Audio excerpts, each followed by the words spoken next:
Algunas escenas en este programa han sido dramatizadas.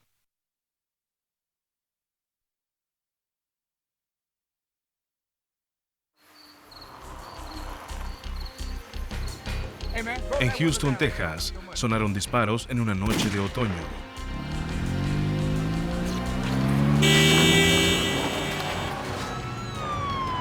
En la búsqueda del pistolero, los investigadores solo encontraron historias confusas y vagos rumores.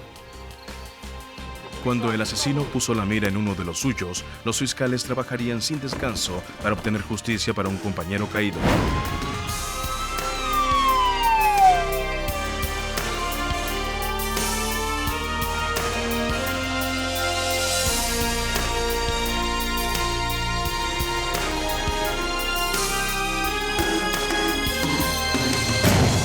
Los fiscales, en busca de la justicia. Un compañero caído.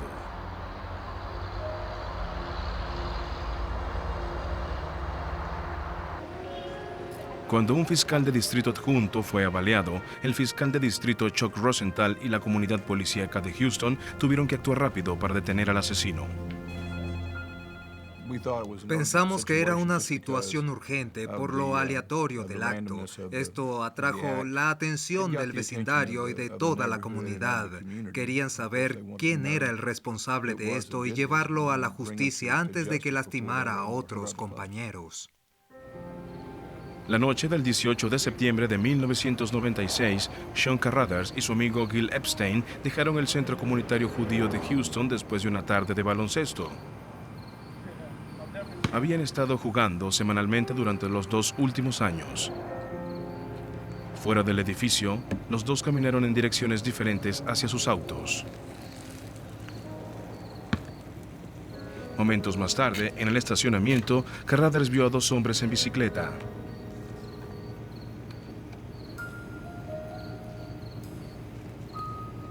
Nada parecía anormal, así que siguió caminando por el estacionamiento hacia su auto.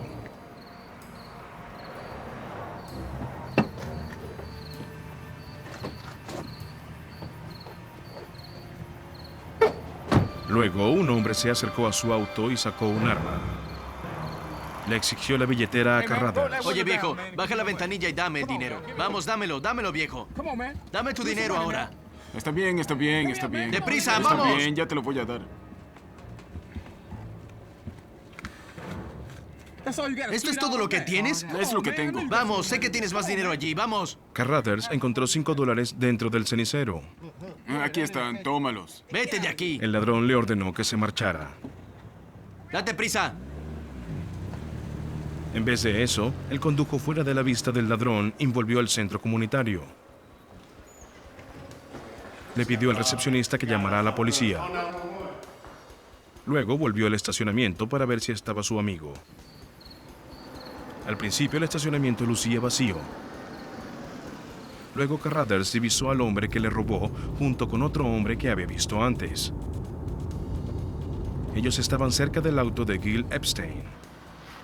Él trató de llamar su atención, esperando espantar a los ladrones y alertar a cualquier policía que llegara. La táctica enfureció a los atacantes.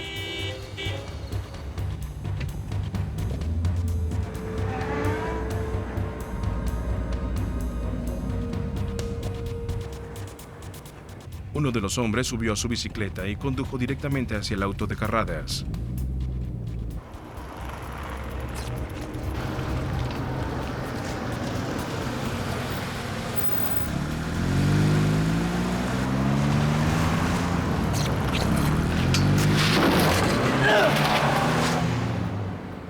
El hombre que iba en la bicicleta trató de virar a último momento, pero fue golpeado y lanzado al piso.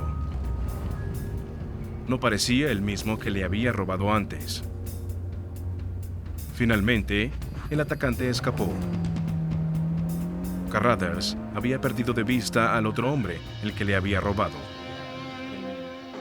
Entonces volvió al vestíbulo para asegurarse de que la policía estuviese en camino. ¿Dónde está la policía? La guardia de seguridad del centro dijo que había escuchado disparos en el estacionamiento. Vamos, date prisa. Escuché disparos, vamos. No te alejes.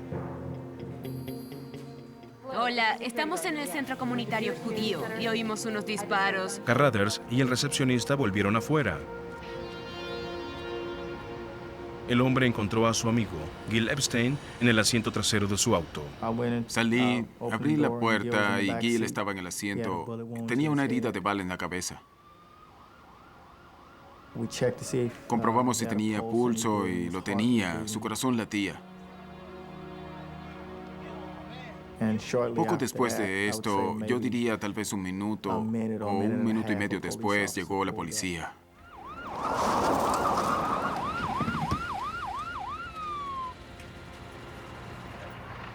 Epstein aún estaba vivo, así que lo llevaron de inmediato al hospital.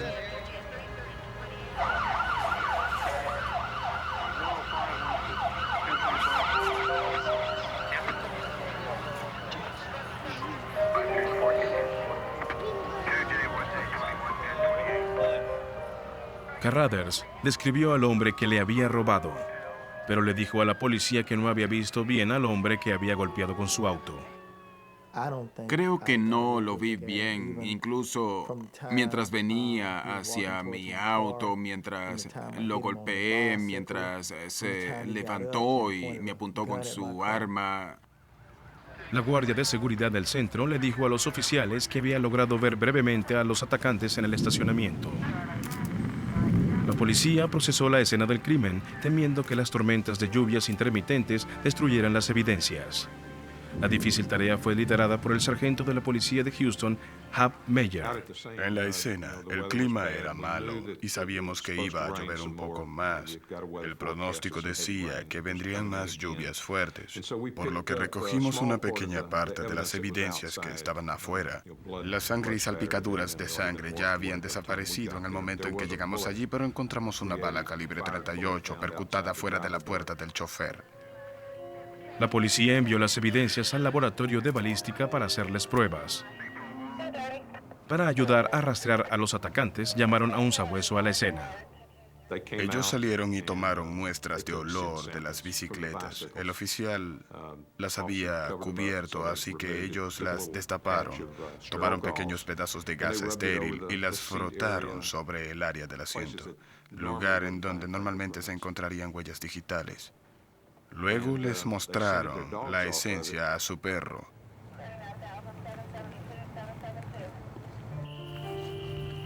El sabueso condujo a los oficiales hacia la estela del sospechoso de la escena del crimen. Ellos fueron con el perro por la vecindad y cubrieron aproximadamente 1 kilómetro de distancia de la escena hasta una pizzería, donde perdieron la pista. Fuera de la pizzería había una cabina telefónica. Incapaz de seguir rastreando al sospechoso, el sargento Meyer fue al hospital para saber el estado de Epstein. Hablamos con el doctor que había atendido al señor Epstein, que también lo había pronunciado muerto y estaba muy consternado. Se notaba que estaba muy afligido. Le preguntamos qué le pasaba y él nos dijo que Gil Epstein era un amigo muy cercano y que estaba muy consternado por tener que verlo allí y tratarlo por algo como eso. La muerte de Gil Epstein convirtió el caso en una investigación de asesinato. Su padre, Baruch Epstein, recuerda esa noche. A las 2:55 a.m., mis parientes políticos llamaron a mi puerta y cuando abrí les pregunté, ¿qué hacen aquí? Luego dijeron que había habido un accidente en Houston y que Gil estaba herido. Luego ellos me dieron el teléfono celular y mi nuera me dijo que de hecho había sido asesinado. Epstein era un fiscal de distrito adjunto de la Fiscalía del Condado de Fort Bend y trabajaba bajo el mando del fiscal de distrito John Healy. Gil Epstein llegó a nuestra oficina como interno en 1994. Tenía una verdadera chispa de energía y un ingenio rápido, y la clase de personalidad que buscábamos en un fiscal. Tenía muchas virtudes. Durante la tarde del 18 de septiembre de 1996, recibí una llamada de un amigo cercano que era abogado defensor y conocía muy bien a Gil. Me llamó para decirme que Gil había sido avaliado. Nos fuimos al hospital y esperábamos que sobreviviera. Y cuando nos dimos cuenta de que había fallecido, hubo muchas lágrimas en esa habitación. Mucha gente lloraba. Al procesar el auto de Epstein, los técnicos localizaron un casquillo de bala. Este había salido de la víctima, pasó por el interior del auto y se detuvo en la cajuela.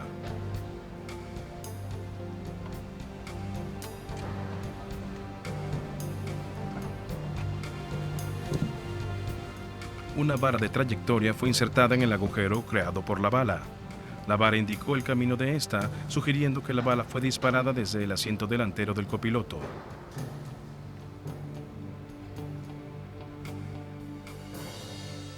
Los técnicos recolectaron 2 casquillos calibre 38 del piso del auto.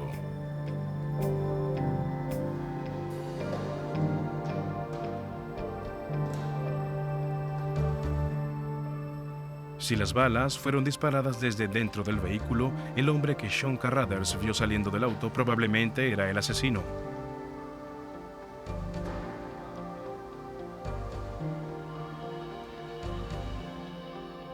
División de homicidios. En la comisaría, Carruthers trató de identificar a los hombres que había visto en el estacionamiento la noche que avaliaron a su amigo.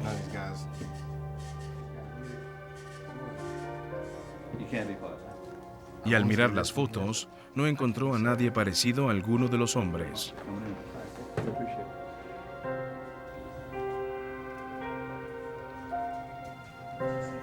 Carruthers trabajó con la dibujante de la policía para obtener un retrato hablado del hombre de la bicicleta a quien había golpeado. Los detectives creían que este hombre era el asesino de Gil Epstein. Carruthers estaba frustrado por no recordar todos los detalles. Sentí que si lo hubiese visto mejor, si no hubiese estado tan oscuro y si no hubiese estado tan nervioso como lo estaba, tal vez de verdad no sentía que fuese tan confiable como quería serlo. Pero los oficiales de policía me apoyaron.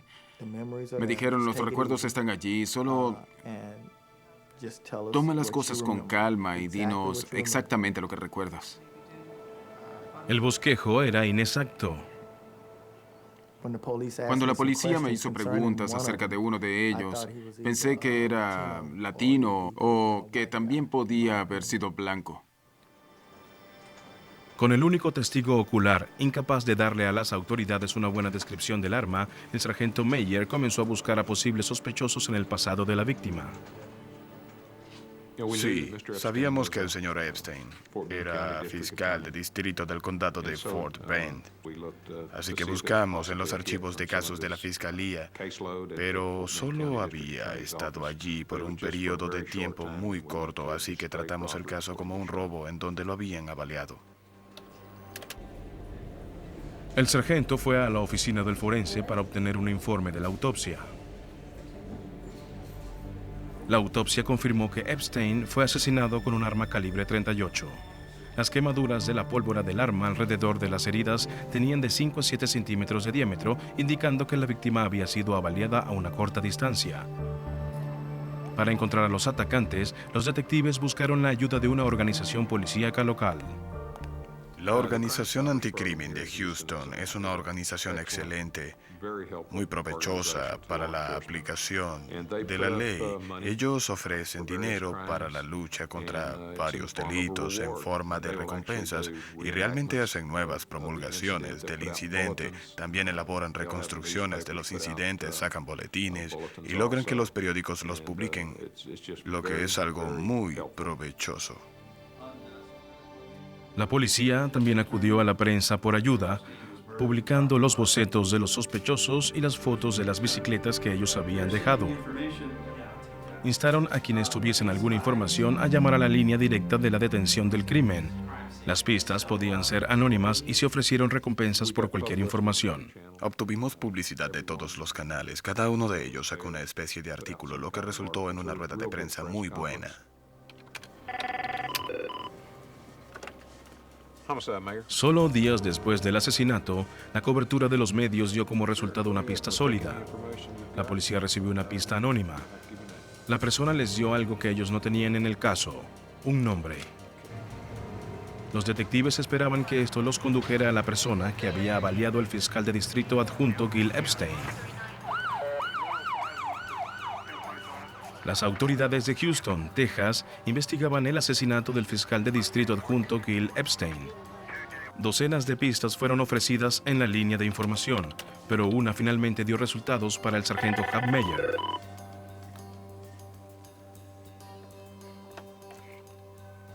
Homicidios Meyer. A la llamada telefónica que nos ofrece una pista y que nos hace recobrar el control, suelo llamarla la llamada mágica, porque es información que uno obtiene de ellos y que nadie más sabe, excepto los investigadores que manejan el caso.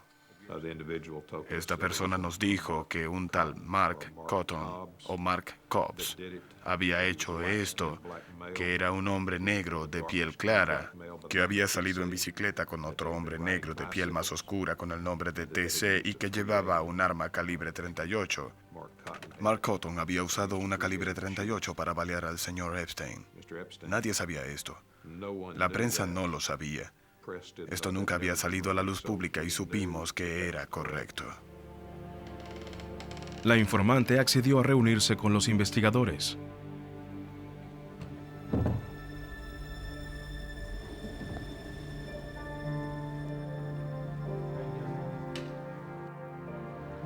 Soy el oficial Huseman. Él es el sargento Meyer y queremos hacerle unas preguntas. Está bien. Ellos le mostraron un grupo de fotos recolectadas de permisos de conducir. Le pidieron que señalara al hombre que creía implicado en el asesinato. Ella inmediatamente eligió a Marcus Cotton. Es este. ¿Usted está segura? Segura. Ella había oído además que un hombre apodado el Pequeño Boo estaba ahora en posesión del arma asesina. Los detectives transmitieron la información al equipo del turno nocturno del sargento D.D. Shirley y del sargento Hal Kennedy.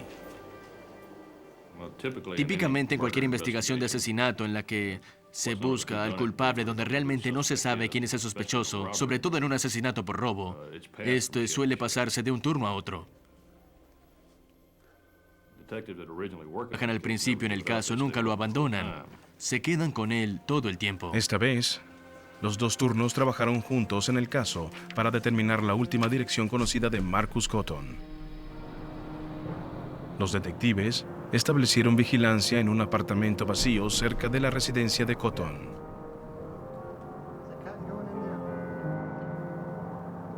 Esa tarde, divisaron a un hombre joven actuando sospechosamente cerca de la puerta principal del apartamento. Finalmente, el hombre entró.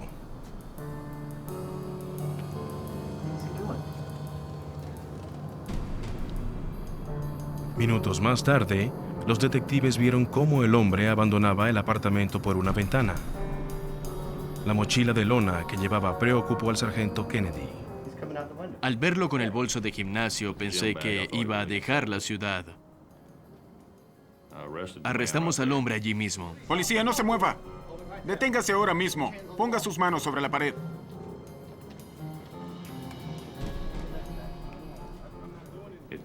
Resultó no ser Marcus Cotton. Era un amigo de él. El bolso contenía ropa y otros artículos personales. El hombre dijo que los había abandonado en el apartamento y que solo los estaba recuperando.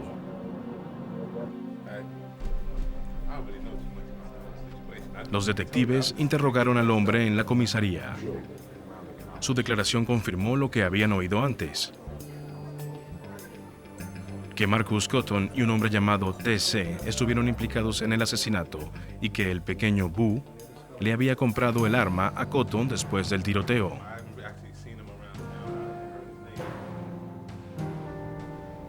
Basándose en una pista, la policía localizó al hombre conocido como el Pequeño Boo y le preguntó sobre el arma.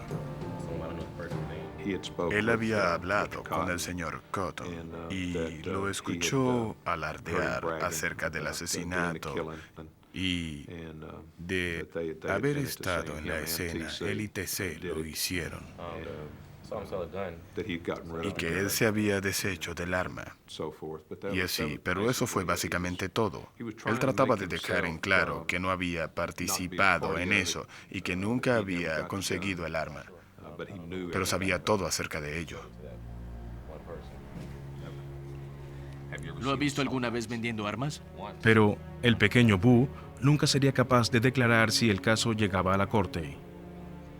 Unos días después de hablar con Boo por primera vez, nos enteramos de que había sido asesinado en un triple homicidio aquí en Houston. Las declaraciones obtenidas por la policía les permitieron asegurar una orden de allanamiento para el apartamento de Marcus Cotton.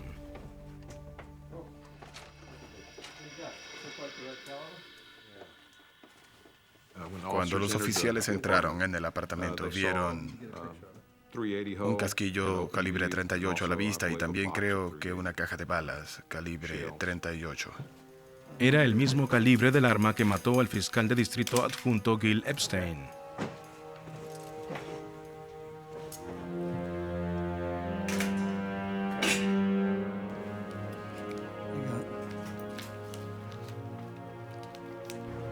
Un informante llamó para alertar que el sospechoso llamado TC podría estar en el apartamento de su tía y les dio una dirección.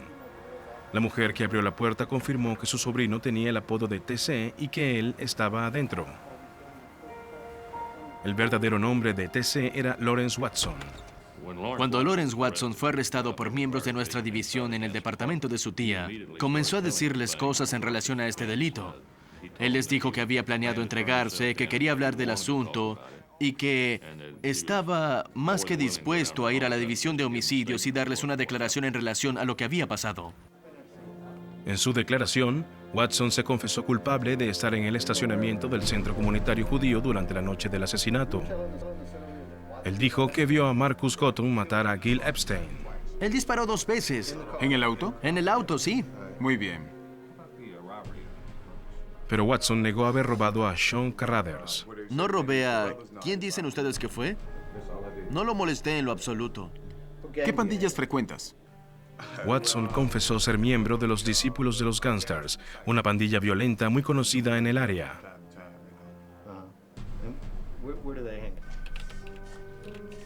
El fiscal del distrito adjunto, Chuck Rosenthal, había estado siguiendo el caso. Él sabía que la declaración de Watson era fundamental para la investigación. Cuando él habló por primera vez con la policía, reconstruimos mentalmente parte de lo que pasó, sirviera esto para la corte o no, pero así supimos cuál era la verdad. La policía le pidió a la víctima de robo, Sean Carruthers, que fuera a la estación. Si es él, por favor, indíquelo por el número. Colocaron a Watson y a otros hombres en una fila de identificación para que Carruthers lo identificara. Giren a su derecha.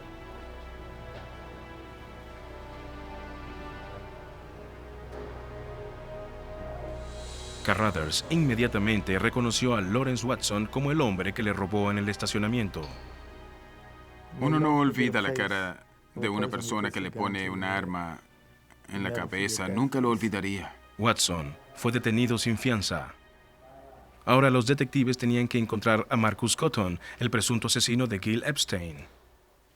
Ya nos habían dicho que se estaba escondiendo y que tenía una escopeta. Nos dijeron podría matar a 2 policías antes de que lo atrapen y no volverá a prisión. Así que seguimos buscándolo, al igual que seguimos buscando el arma y seguimos hablando con posibles involucrados hasta que otra fuente nos dio información de su paradero. Una fuerza de choque rodeó el apartamento. Si Cotton estaba adentro, podría estar armado y listo para un enfrentamiento.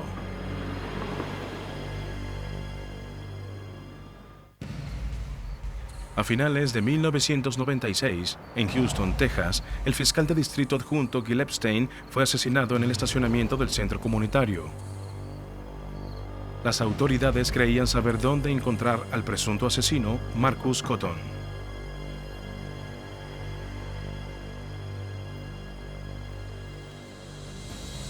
Ponga las manos contra la pared.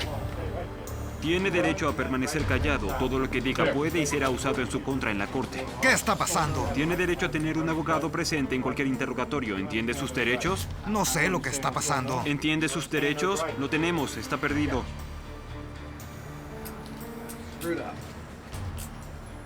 Una semana después del asesinato, la policía detuvo a Cotton sin incidentes.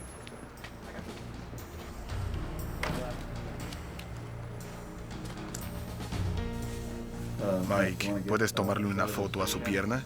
Y déjeme ver su codo derecho. Los detectives vieron heridas en la pierna de Cotton que pudo haberse hecho la noche del asesinato cuando el testigo ocular, Sean Carruthers, golpeó al atacante con su auto. Aunque Carruthers identificó a Cotton en una fila de identificación, la guardia de seguridad del centro comunitario judío eligió al hombre incorrecto. Número 5. ¿El número 5? ¿Estás segura? ¿100%? Definitivamente. A pesar de esto, los fiscales de distrito adjunto Lucy Davidson y Chuck Rosenthal acusaron a Cotton de asesinato en primer grado. No nos preocupó que hubiese discrepancias entre Sean Carruthers y la guardia de seguridad. Carruthers obviamente tuvo una mejor oportunidad de ver a Cotton que cualquier otra persona porque él lo vio con los faros de su auto y lo golpeó. La fiscalía pensaba que su caso era fuerte. El equipo de defensa designado por el tribunal para Cotton incluía al abogado Mac Arnold. No hay mayor presión en la práctica del derecho que la representación de alguien que puede ser condenado a muerte. Los abogados civiles luchan por enormes cantidades de dinero y siempre se puede hacer más dinero, pero no se puede regenerar una vida. La estrategia de la defensa era explotar las discrepancias del testimonio del testigo ocular para crear una duda razonable en cuanto a la culpa de su cliente. El juicio comenzó en el juzgado de distrito del condado Harris el 7 de abril de 1997, 6 meses después del asesinato de Gil Epstein. Marcus Cotton estaba acusado de asesinato. El Estado buscaba la pena de muerte. Presidió el honorable Michael Max Payden. Para demostrar que Cotton era culpable del asesinato, primero la fiscalía tendría que demostrar que él estaba en la escena del crimen. Chuck Rosenthal creyó que podría hacer esto, a pesar de que los testigos oculares claves del Estado daban descripciones diferentes del asesino.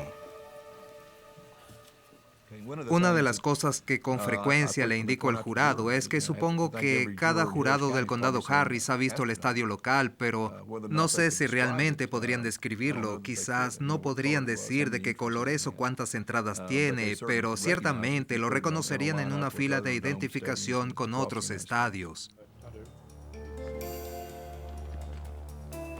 La fiscalía llamó al entrenador de sabuesos, cuyo perro había rastreado el olor del asesino. El entrenador había tomado muestras de la bicicleta del atacante. Su sabueso llevó a las autoridades por 1,5 kilómetros, pero luego el rastro se enfrió. Una vez que Cotton estuvo en custodia, un técnico forense tomó una muestra de olor suya. Video policial. Colocando esa muestra cerca de 4 muestras de distracción tomadas de hombres con características similares a las de Cotton, las autoridades realizaron un examen práctico. El perro fue capaz de identificar la muestra correcta, la que había sido tomada del asiento de la bicicleta en la escena. La fiscalía afirmó que la capacidad del sabueso de conectar las 2 muestras demostraba que Cotton estaba en el estacionamiento del centro comunitario judío durante la noche del asesinato. ¿Él entraría en una especie de estado de alerta? Pero la defensa creía que las pruebas del perro habían sido defectuosas y luchó para impedir que el entrenador de sabuesos declarara en el juicio. Él en efecto está hablando por el perro, interpretando lo que éste le dice a través de sus acciones. Así que yo tenía que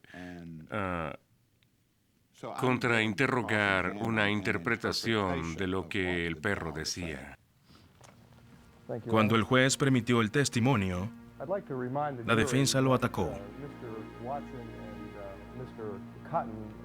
Ellos indicaron que la bicicleta no pertenecía al acusado.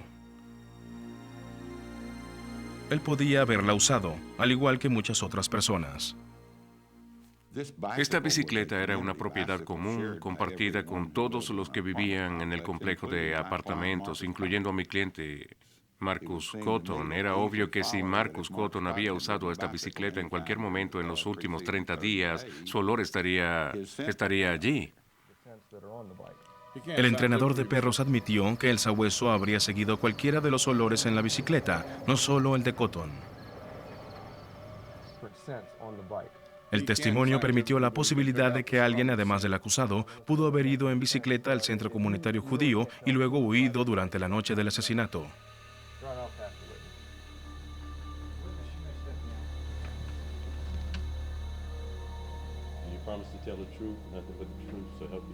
El siguiente testigo de la fiscalía era la guardia de seguridad del centro comunitario judío. Le pidieron describir lo que vio esa noche. Buenas tardes. Buenas tardes. ¿Qué hacía usted el 18 de septiembre de 1996 a las 9:45? Yo estaba en el centro comunitario judío. A las 9:45, la recepción cierra. La guardia de seguridad dijo que estaba guardando el auto eléctrico que se usaba para patrullar el estacionamiento. Levantó la mirada y vio a un hombre apuntar a otro con un arma. Solo vio el perfil del atacante y lo describió como un hombre de piel morena, aproximadamente de 1,70 m de alto, que llevaba una gorra de béisbol y una camisa de color claro. La guardia de seguridad corrió hacia la entrada trasera. Cuando entró, oyó un disparo en el estacionamiento y encontró al recepcionista llamando al 911. En el estacionamiento. Aunque la guardia de seguridad al principio fue incapaz de reconocer a Marcus Cotton en la fila de identificación, los fiscales Chuck Rosenthal y Lucy Davidson le habían dado una segunda oportunidad. Chuck y yo decidimos dejarla ver otra fila de identificación solo para ver si después de que pasara un tiempo ella estaría más dispuesta a ayudar, porque Chuck y yo siempre creímos que ella sabía quién estaba ahí en el estacionamiento, solo que tenía miedo de hacerlo. Habían pasado 5 meses después de la primera identificación. Por petición de la guardia de seguridad, la policía le pidió a cada uno de los hombres que llevaran puesta una gorra de béisbol. ¿Lo ve? Número 2. Número 2. Esta vez, ella identificó a Marcus Cotton.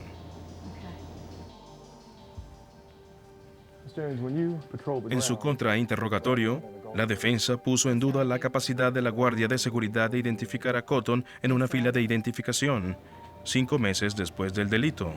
Ella no pudo identificarlo en una fila similar a solo 8 días de iniciada la investigación. ¿Cuál fue la diferencia entre la primera fila, donde usted no pudo identificarlo, y la segunda fila, en donde usted lo identificó? ¿Cuál fue la diferencia? Sí. No hay ninguna diferencia. Gracias. No hay más preguntas. Testigo ya puede tomar asiento. El abogado de la defensa, Mac Arnold, sostuvo que varios factores contribuyeron para que la guardia de seguridad identificara a su cliente en la segunda fila. Para cuando ella fue a la segunda fila, el retrato de Marcus Cotton había estado en los periódicos en numerosas ocasiones y ella ciertamente sabía que él era un hombre negro, de piel clara y baja estatura. Número 2. ¿Está totalmente segura de eso? Definitivamente. Bien. Marcus Cotton fue colocado en una fila con otros 5 hombres negros, en los cuales tenían pieles más oscuras y en su mayoría todos eran más altos que él. Además de los testigos que estaban en la escena del crimen, la fiscalía también llamó a los testigos que hablaron con el acusado después de que el delito fuera cometido. Una chica de 16 años era una conocida reciente de Cotton. ¿Dónde estaba sentada? ¿Recuerda dónde estaba cuando tuvo esa conversación? Él estaba sentado en la cerca y yo estaba de pie en el porche. Después del asesinato, ella habló con él en una barbacoa.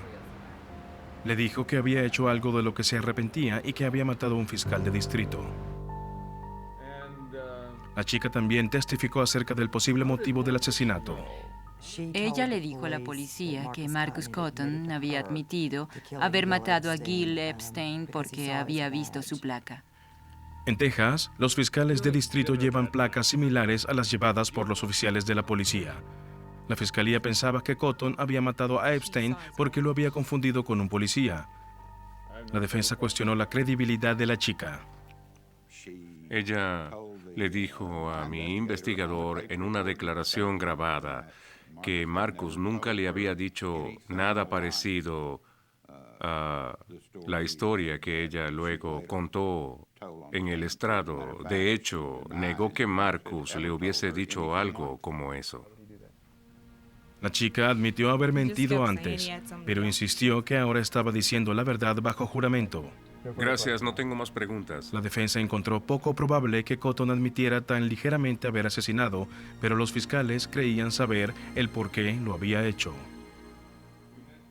Creo que él pensó que lo haría lucir muy importante con sus amigos ser la única persona que conocían que había matado a un oficial de la ley. Varios testigos declararon que el acusado poseía un arma calibre 38 semiautomática, el mismo tipo de arma que mató a Epstein.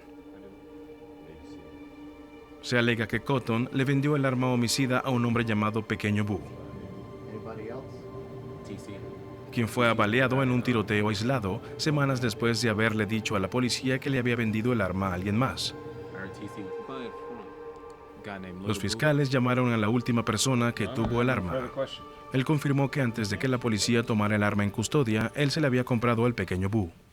Nos habría gustado haber sido capaces de llamarlo al estrado porque él fue quien le compró el arma a Marcus Cotton después de haber matado a Gil Epstein. Pero suplimos eso usando a otros testigos y rastreando el recorrido del arma hasta que terminó en manos de la policía. Las pruebas de balística demostraron que esa era el arma que asesinó a Epstein. La defensa usó al testigo para establecer su teoría de que el Pequeño Boo podría haber sido el pistolero. No más preguntas. Defensa, su testigo. Ellos sostenían que el Pequeño Boo encajaba en la descripción del asesino, dada tanto por Sean Carruthers como por la guardia de seguridad. Señor Rideau, creo que usted ha identificado una fotografía como del Pequeño Boo. Sí, señor. ¿Es ese de aquí? Sí, señor. Si usted describiera a Marcus Cotton por su altura, peso, etcétera, también estaría describiendo al Pequeño Boo. Sabemos que el Pequeño Boo en cierta ocasión estuvo en posesión del arma homicida en este caso. Nos gustaría haber llamado al Pequeño Boo al estrado, pero él fue asesinado en un tiroteo sin relación con el caso.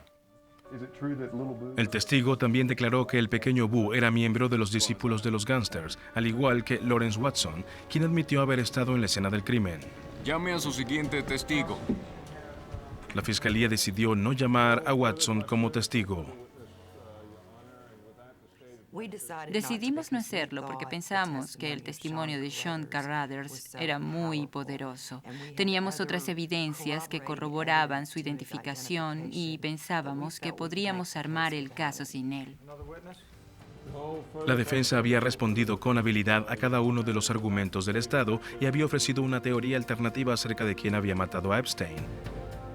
Para convencer al jurado de que Cotton era el asesino, el Estado necesitaría el irrefutable testimonio de un testigo creíble. Contaban con que el amigo de Epstein, Sean Carruthers, proporcionara ese testimonio. Marcus Cotton fue acusado de pena capital por la muerte del fiscal de distrito adjunto Gil Epstein. Los fiscales tenían pocas pruebas físicas para conectar a Cotton con el crimen. Ellos dependían del testimonio del testigo ocular Sean Carruthers, un amigo de la víctima que estaba con él momentos antes de los disparos y quien había estado cara a cara con el asesino. Carruthers declaró que había golpeado al pistolero con su auto la noche del asesinato y creía poder identificarlo. ¿Podría indicarnos quién es él y una prenda de vestir que lleve puesta? Es aquel hombre de allá con la corbata roja. Supongo que usted sabe por qué está aquí. A diferencia de muchas de las personas que implicaron a Cotton, Carruthers se rehusó a aceptar el dinero de la recompensa. Los fiscales pensaban que esto lo hacía más creíble frente al jurado. Nadie debería sacarle ganancias a la muerte de otra persona. Sentí que eso sería como darle una bofetada en el rostro a Gil. La defensa decidió no interrogar a Sean en la fase de contrainterrogatorio. ¿La fiscalía tiene más testigos? No más testigos, su señoría. Y con esto el estado de Texas termina su caso. Defensa, ¿puede presentar su caso, por favor? Su señoría, la defensa desea llamar a Sean Carruthers. Ahora es el turno de la defensa para presentar su caso. El llamar a Carruthers al estrado fue un movimiento sorpresivo. La defensa sostenía que el testigo solo vio brevemente al pistolero, y esto le impedía identificar a Cotton como el asesino con total certeza. Carruthers ni siquiera estaba seguro de qué raza era el pistolero. La persona que usted identificó esa noche, ¿cuál cree que era su raza? Cuando digo eso, me refiero a la persona que usted identificó como el señor Cotton. Bien, al principio pensé que él era latino o blanco. ¿Cuál piensa que es? La defensa indicó que la fila en la cual el testigo identificó a Cotton no incluyó a ningún latino o blanco.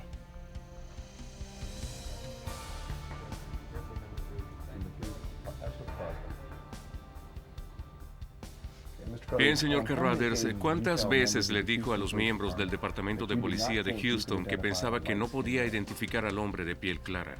Creo que en una ocasión. No tengo más preguntas para su testigo.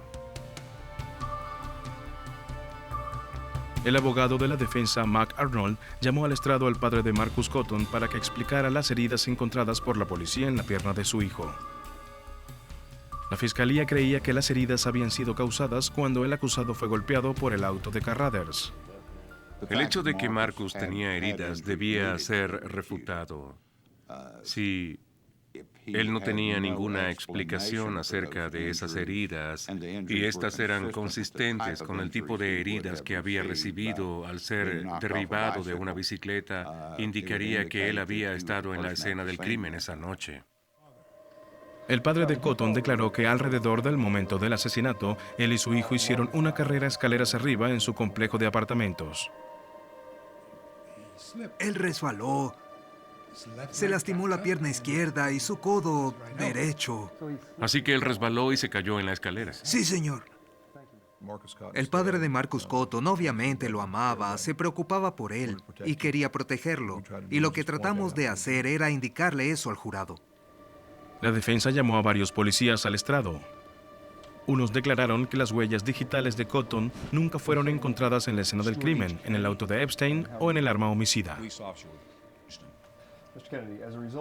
Llamaron al sargento de policía Hal Kennedy, quien había detenido a un hombre fuera del apartamento de Cotton. ¿Y usted notó algo sospechoso? Al allanar el apartamento, la policía recuperó un casquillo de bala calibre 38. Las pruebas de balística lo conectaron con el arma homicida. No más preguntas, su señoría. La defensa afirmaba que el hombre apresado fuera del apartamento tuvo la oportunidad de plantar el casquillo como parte de un plan para culpar a Cotton del asesinato. Después de 4 días de testimonios, ambos lados descansaron. Se levanta la sesión. El jurado comenzó sus deliberaciones. Deliberaron durante 21 frustrantes horas. Luego le escribieron una nota al juez Max Padden.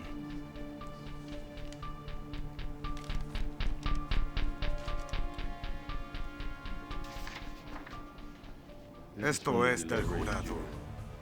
Oh, gracias. El juez se enteró de que el jurado estaba totalmente estancado. Llame a la defensa y a los fiscales y tráigalos de vuelta a la sala del tribunal. Sí, señor. Si no podían llegar a un veredicto, Marcus Cotton saldría libre. En Houston, Texas, Marcus Cotton era procesado por el asesinato del fiscal Gil Epstein. Pueden sentarse. Después de 21 horas de deliberaciones, el jurado le informó al juez que estaban estancados. Uno de los jurados había rechazado deliberar y los demás habían llegado a un veredicto. El juez no tuvo otra opción que declarar el juicio nulo. Un segundo juicio fue programado para comenzar 7 meses más tarde. Esto le dio tanto a la fiscalía como a la defensa tiempo para refinar sus casos. Los fiscales quisieron llamar a los mismos testigos, además de Lawrence Watson, el hombre que admitió haber estado en la escena del crimen. Sean Carruthers había sido robado por Watson durante la noche del asesinato. Los fiscales buscaron su permiso antes de ofrecerle a Watson un trato. Él accedió. Siempre pensé que aún había esperanzas para el señor Watson. Pero el señor Cotton, por otra parte, cuando lo escogí en la fila y lo miré a los ojos, presentí que estaba totalmente perdido y que no había ninguna esperanza para él. Los fiscales Chuck Rosenthal y Lucy Davidson llevarían a otro testigo ocular al estrado. Ofrecimos darle a Lawrence Watson un cargo por robo agravado por el robo de Sean Carruthers y recibiría una condena de prisión de 10 años al declararse culpable. Sin embargo, el trato dependía de que el testimonio de Lawrence Watson fuera verídico. En el segundo proceso, Watson declaró que él y Cotton habían estado buscando a alguien a quien robar en el estacionamiento del centro comunitario judío. Ellos vieron a Sean Carruthers. Watson dijo que el acusado lo incitó a robar al hombre.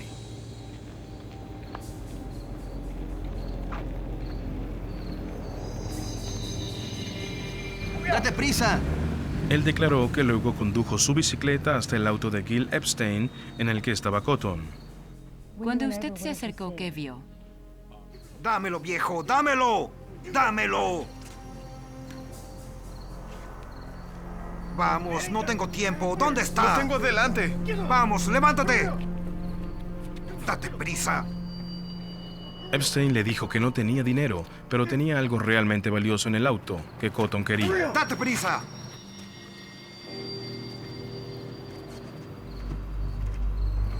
Vamos, viejo. Epstein buscó el artículo, pero no podía encontrarlo. ¡Oye, alguien viene!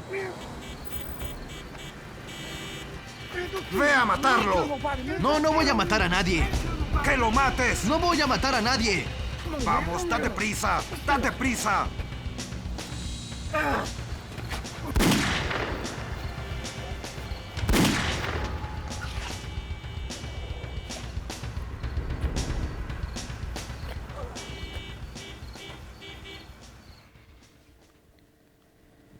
El abogado de la defensa, Mark Arnold, inmediatamente puso en duda la credibilidad de Lawrence Watson.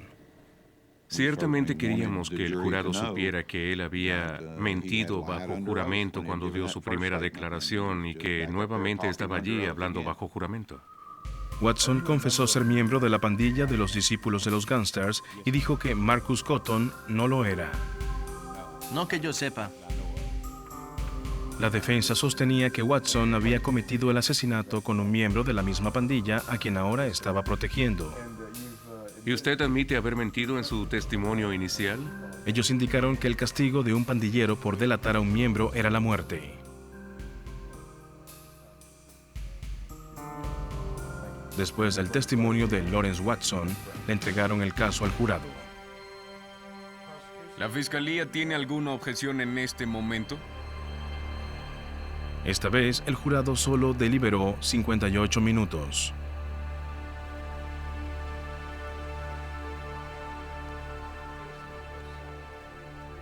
Encontraron a Marcus Cotton culpable de pena capital.